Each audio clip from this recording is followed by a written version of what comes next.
ఒరే ఈరేష ఇతలు చంపేస్తుందిరా ఇతడి గొర్రెలు చేస్తాయేమోరా ఈరేష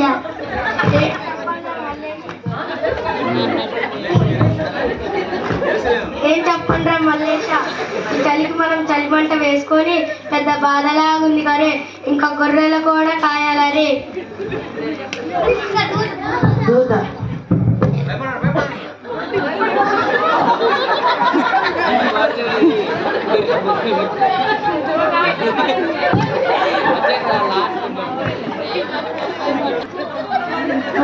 కడవు మహా సంతోషమైన శుభవర్తనం నేను మీకు తెలియజేయుచున్నాను. దావీదు పట్టణంలో రక్షకు మీ కొడుకు పుట్టి ఉన్నాడు. ఈయన ప్రభువైన క్రీస్తు. దానికి ఇదే మీకు ఆనవాడు. ఒక శిష్యువు పొట్టుగుడ్డులతో చుట్టబడి ఒక తట్టిలో పడుకో ఉంటే మీరు చూచగలరు.